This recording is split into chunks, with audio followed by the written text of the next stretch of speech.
My handwriting's a bit sporadic, okay? Sporadic? Ugly. So sorry. All right. Okay, ladies and gentlemen, so we started the year with A is for atoms. Then we did B is for bonding and bonding models.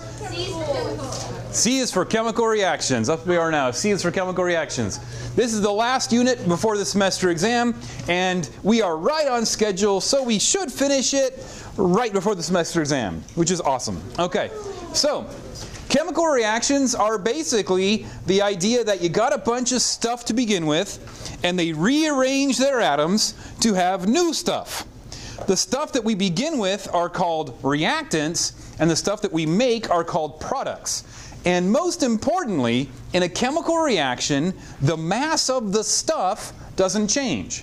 We can rearrange the atoms into new chemicals and new compounds, but the mass doesn't change. That is the conservation of mass.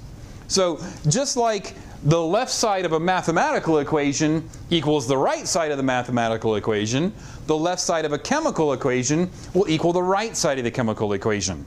And the little equal sign in math is replaced with an arrow, which we read as yields. Y-I-E-L-D-S. Yields. Okay. Now, balancing is pretty much the bulk of this unit. And balancing is pretty easy. You already do it. You've been doing it for 5 years. For instance, if I gave you the mathematical formula 3x equals 6, can you balance that so the left equals the right? Yeah. You would make x equal to 2, right? So that's balancing a mathematical equation. Well, in a chemical equation, it's 3a equals 6. And you're like, okay, well, if a equals 6, I got to put a 3 there. You get the idea. Okay, a becomes 2. So you're just basically saying 3a equals, actually here, a equals 3a, and you put a 3 in front to make it balanced. I know, I made it too complicated. I was kind of spitballing there. It'll make sense when we actually do it. Okay. A couple different pieces of lingo. If a chemical is dissolved in water, we say it is a solution. Okay, when chemicals are dissolved in water, we say they are a solution. When things fall out of a solution because you can't be dissolved in water, they are called precipitates. Next week, we're going to do a handful of labs where we make precipitates. Precipitate literally means to fall out. So when you're watching the weather report and they're like, there's going to be some precipitation, what they mean is there's going to be things falling out of the clouds landing on you. Yeah. It's a fun word to use in your everyday language too. Like when you see two girls fighting, you're like, ooh, she stole his man. They're going to fight. Let's see what precipitates. Let's see what precipitates from this situation. Okay. Yes, it precipitates. Okay, any questions before we jump right in? Yeah? So if you're not part of the equation, you're part of the solution. If you're not part of the solution, you're part of the precipitate. Because the precipitate falls out of the solution. It's an old chemistry joke. You'll get it in a few years. You're not funny. Okay. Fair enough. The things that do the reacting are placed on the left side of the arrow, and the things that get produced are put on the right side of the arrow. So we say reactants react to produce products. The reactants are placed on the left side of the arrow, and the products are placed on the right side of the arrow, and the arrow is read yields. It behaves just like a mathematical equal sign, but it's read yields. So blah blah reactants yields blah blah products. Yeah? So why isn't it just an equal sign? I don't know. No, it is this way, because right now in this unit, everything goes from left to right. Later on, we'll learn that reactions can also go from right to left. And when they do that, they form what's called an equilibrium. So equilibrium it doesn't, like an equal sign would represent the two things are moving back and forth at the same rate, which we'll talk about in the spring. But now we're basically saying everything in the left is becoming everything on the right. Later on, we can learn that things can go back, and they can go back and forth to produce what's called an equilibrium. But we're not there yet. We'll be there next spring. Questions? All right, so that's it. Just got a question. Yes? Okay, I'm still confused. So if you're not a part of the equation... Solution. If you're not a part of the solution, you're part of the precipitate. Because the precipitate is what is no longer able to dissolve and it falls out. Okay. You're putting it into Google. Hey, he's right. That's pretty common. Okay, so reactants react to produce products. Reactants are on the left. They yield their products. Does this make sense? Give me a thumbs up if you're ready to move on. All right. There's some bits and pieces we have to know, some symbols and notation that tell us about the chemicals that we're looking at. If you see an S after a chemical, that means that chemical is a solid. Okay? If you see an S after a chemical, that means that chemical is a solid.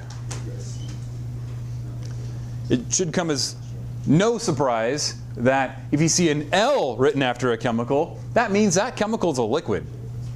We don't use a lot of liquids besides water. But if you see an L after a chemical, that means that chemical is a liquid.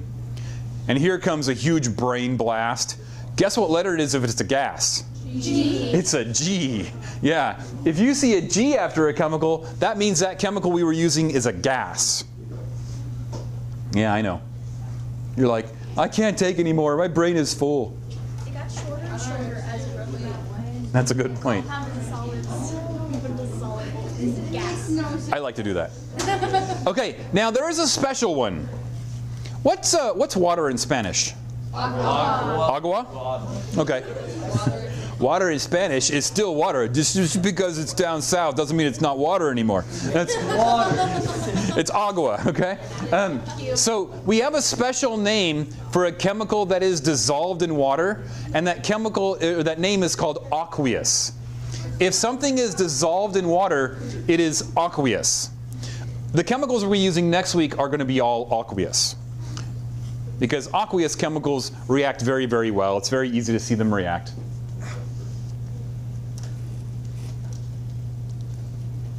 So again, aqueous means it's dissolved in water and it exists as ions. So if you saw potassium iodide AQ, what you're really seeing is potassium ions and iodine ions cruising around. That means they have broken up into their ions and they're zooming around the solution. Question? What about plasma? Plasmas are gases. Plasmas are just extremely high energy gases. So a plasma is a gas that has so much energy the electrons can bounce from one atom to the next atom to the next atom to the next atom. Like in a neon sign. Okay, so there's that. This is kind of an older notation, but you should be aware of it. If you see a downward arrow, that means a precipitate has formed. Precipitates are usually solids, but if you see a downward arrow, that means a precipitate has formed in the reaction. What are we going to do the 6 boxes? Don't. I'm sorry? The 6 boxes? When we were doing the conversions, and we had like the box with like... Oh, yeah, next month. That's when we get to stoichiometry. I see what you're saying. The big long T-chart, that's going to be in January. That's going to be first thing in January. It's called stoichiometry. You said it was December, and I started panicking. I did because in previous years, December was moved up, but now we don't have to do stoichiometry until second semester. We used to have to do stoichiometry at the end of first semester. Now we don't have to do stoichiometry until the beginning of second semester. So we will actually finish this unit like right before the semester exam. We'll talk about that later. Okay, if you see an up arrow, that means a gas has been evolved. Again, these are kind of older notations, but you do need to know what they are. An up arrow means a gas, bubbly, bubbly, bubbly. See a couple of those. And this is actually kind of annoying, but you do need to know what they are. If there are special conditions required for the reaction, you put them above the arrow. You put them above the yield sign. Some of these are pretty obvious, like a catalyst. You learn in biology what a catalyst is. A catalyst is the thing that makes the reaction go at a reasonable speed. Without it, the reaction goes way too slow to be useful. So if something needs a catalyst, we'd write catalyst above it. If it needs to be carried out at a specific temperature, we write whatever temperature we need to carry it out at, the temperature at which it needs to be carried out. And then the triangle is really stupid. Because we use triangles for a million things. For some reason, chemistry still wants to use a triangle to mean heated. But if you see a triangle over an arrow, that means the reaction had to be heated. You had to have a constant supply of heat. Not a big fan of that, because the triangle usually means change in, like there's a change in something. But they use it for that. I would rather than write heat, but you know, whatever. I'm not in charge. Yes, you are. Or a flame. Yeah, it's like, we'll just put the flame over it like that. Here we go. With a little log. It's got like the weird like fires. The weird fires? A dinosaur. Oh, okay. It looks like the dinosaur. Okay, well, when you're famous, you can use a little fire symbol and change the textbooks. Okay, guys, next. Before we get into making fire, we're doing a review the diatomic molecules. When I say diatomic molecules, what do I mean? Brinkelhoff, exactly. The things that cannot exist by themselves.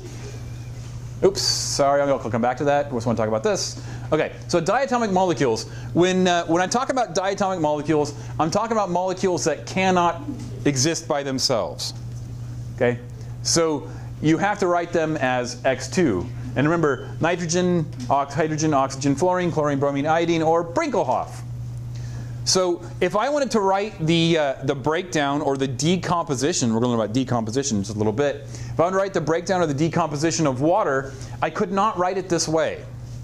Okay? I couldn't write it 2H and O because H is a diatomic and O is a diatomic.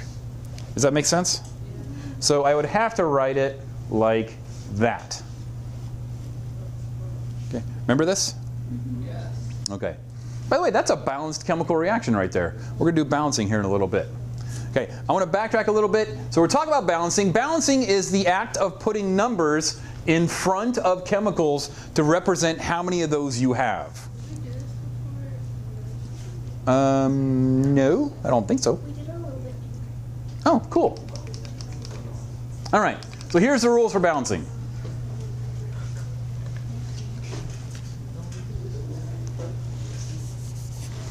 Here's the rule for balancing. When you have a chemical, when the chemical is given to you, you never balance by changing subscripts. Okay? You never balance by changing subscripts. Never, ever, ever, ever, ever. Okay? Once you have the chemicals you want, you can add coefficients, which are big numbers in front of the things, but you never change the chemicals. That's kind of like if you went to the grocery store and you needed half a cucumber. You're like, you pick up the cucumber and you're like, snap, I only need half. You can't do that. You got to buy the whole cucumber because those are the rules. We live in a society of rules. Those are the rules. What if? Never mind. What if it's half off? Yeah. Then you buy two. We live in a world with rules. Next. What if it was already broken? Then you don't buy it. Then you don't buy, exactly, gross. So if you have polyatomic ions, please balance those first because those are going to be the trickiest ones to balance. So not a rule, just a hint. If you have polyatomic ions, balance those guys first. So if you see SO4 or NO3 or CO3 or NH4 or any of the polyatomics we've learned, then balance those first. Next, the easiest thing to balance are singlet elements that are all by themselves, so save them for last.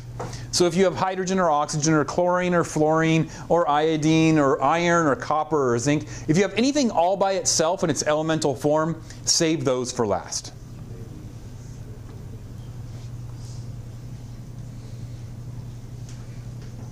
And lastly, another little hint. Should you find yourself with an even number of things on one side and an odd number of things on the other side, double the odd number thing to make everything even. Again, not a rule, but a hint.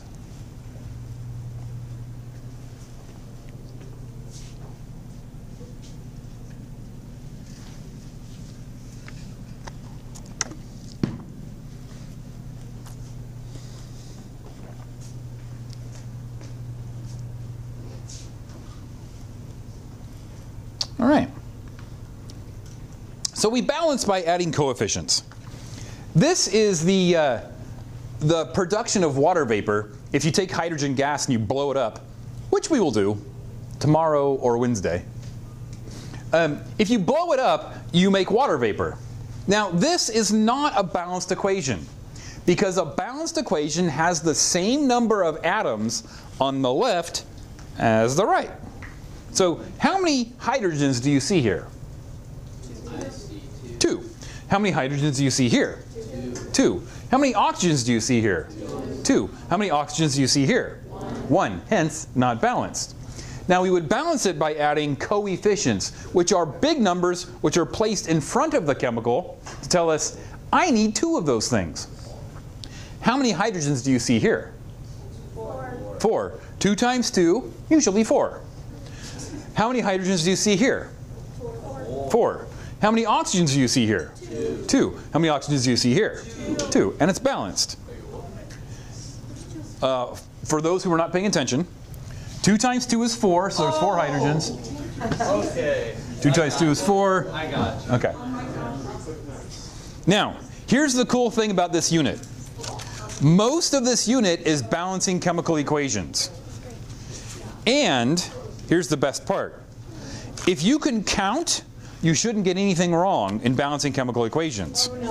If you take the time and go, I got 2 chlorines, good. I got 4 hydrogens, good. I got 6 oxygens, I'm done, boom, then you'll get it right. If you take the time to count, you're in good shape. However, if you're like, I got 4 and something and I'm moving on, you're probably going to get it wrong. Yeah. It's probably stupid, but so how is the oxygen it's not the same? 2 times 1. Go. There's a 1 there, so 2 times 1. This is like having 2 water molecules. So like both? Yes. Very good point. Yes. The coefficient means that is how much of the entire molecule you have. So you multiply across. Since there's a plus sign there, that 2 does not go to that. Correct. Okay. Okay. What does it mean by balanced groups first? Like if you have sulfates or nitrates or carbonates or acetates or any other 8s, balance those blocks first because they'll move as a block. All right. Any questions before we do some balancing and learn about our first reaction type? All right. There are 5 basic reaction types, and we're going to learn the first. Actually, there are hundreds of reaction types. We're going to learn the most basic 5. We're going to learn the first 2 today, and then we're going to learn the last 2 Tuesday and Wednesday. Don't miss tomorrow. There's going to be lots of fire. Wait, there's no fire today? There's a little fire today. Okay. A synthesis reaction is the simplest type of reaction that occurs when one thing adds to another thing to make a third thing. Okay? In a synthesis reaction, one thing adds to another thing to make a third thing. And I'm going to write down the synthesis reactions that we are doing in this class today.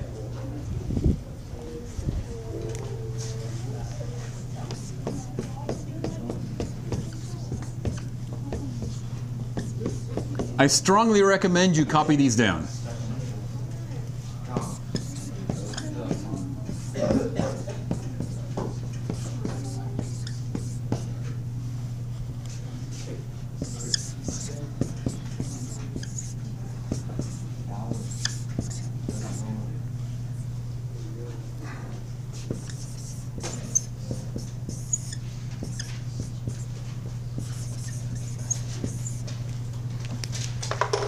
Okay, so these are the 4 synthesis reactions we're going to do. 2 of them we're going to do in class and 2 we're going to do in video. Let's balance these. Which one would you like to balance? The first one. Okay. So I ask myself, self, how many aluminums do I have? And self says I have 1 on the left and I have 1 on the right. How many bromines do I have on the left? 2. How many bromines do I have on the right? 3. How do I rectify 2 and 3?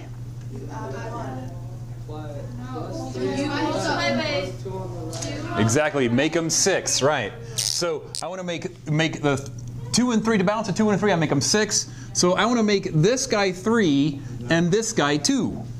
So now how many bromines do I have here? 6. How many bromines here? 6. How many aluminums here? 2. How many aluminums here? 1. How do I balance that? Put a 2 in for the aluminum. Now this is where I think I'm right, but I always check my work. 2 aluminums, 2 aluminums. 3 by 2 is 6. 2 by 3 is 6. I have balanced it, and I'm done. Okay. Yes? So you have the 2 in front of the aluminum. Wouldn't that also go to the bromine? No. Because the plus means it's a separate thing. Plus separate. Got it. Do you have to have the 2 in front of it?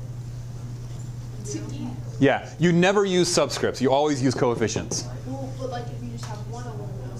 If I only had 1 aluminum, then I would have 2 aluminums here, and it wouldn't be balanced.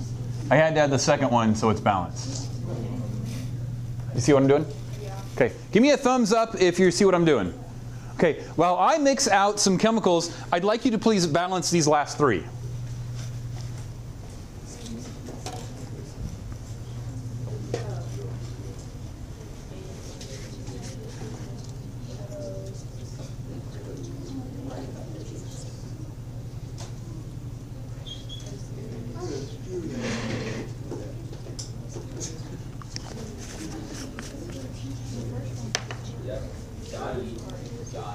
Mr. Byron? Yep. Now, if it's a compound like that, if they're together, do you have to put the coefficient in front of the whole equation, or can you like put like one chemical and then put the coefficient and then put another? No. You can never change the chemical itself. When you add coefficients, you're just adding more of that one thing. Yes? Will there ever be a time when they have something over here, but they don't have something over here? Nope. Uh-huh. Z and S. Yeah. Have to add something to the Z and. Yes, because sulfur is really strange. I'm mixing out sulfur right now. This is one we're going to do outside. Sulfur is really strange because it makes blocks of 8 sulfur atoms. Really annoying for a lot of different reasons, but you just need to remember that it's sulfur 8. In fact, I'm going to be grinding my sulfur 8 as you work right now. Why would you have to add zinc to the zinc? Because after the zinc already balanced, you just need to add zinc. Well, you have to add. You have 8 sulfur to begin with, so you have to have 8 zinc sulfides. Oh, okay. That's weird. I know. I didn't make the rules. And yes, it is weird. It's super weird because this is sulfur. Sulfur doesn't behave like everything else. It gets everywhere. It's not water soluble, and it just the powder goes everywhere. It's really annoying. Okay, so give me a thumbs up if you've balanced these three things. Looks like most of you have. Okay, let's take a look. Sodium and chlorine. Sodium is a nasty metal that reacts with oxygen and water violently. I'll show you those tomorrow. Chlorine is a poisonous gas, and sodium chloride is what you put on your potato chips or your French fries. So, how many sodiums do I have here? 1. How many sodiums here? 1. How many chlorines here? 2. How many chlorines here? 1. How do I fix that? All right. So now we got 2 chlorines and 2 chlorines. 2 NaS. How many NaS here? 1. How do we fix that? 2. It looks like I'm balanced, so I check my work. 2 Na, 2 Na, 2 Cl, 2 Cl. Boom. Done. Okay, sulfur is unfortunately 8. So I have how many sulfurs here? 8. How many here? 1. So how do I fix it? Put an 8 right there. 8 sulfur, and then put an 8 over here. So I think I'm done, but I always check my work. 8 zinc, 8 zinc, 8 sulfur, 8 sulfur, and I'm done. Magnesium and oxygen. Magnesium's a pretty cool metal. It's not very dense, so it's really good at making alloys that are not very dense, so very strong, light alloys like airplane wings. Volkswagen used to use it in their engines until their engines basically got so hot they would basically glow and catch fire. That was back in the 50s and 60s. I'll show you here in a second. How many magnesiums do I have here? 1. How many magnesiums here? 1. How many oxygens here? 2. How many oxygens here? 1. How do I fix it? Put 2. Put a 2 there? And put 2 in front of the regular magnesium. Right there? Hey, buyers, why didn't you just make this O? That'd be a lot easier if it was O. Why can't I make this O? Because it's a diatomic atom. Exactly. All right, so 2 magnesiums, 2 magnesiums, 2 O's, 2 O's, and we are balanced. Okay. I'm going to show you 2 videos and then 2 practical demonstrations.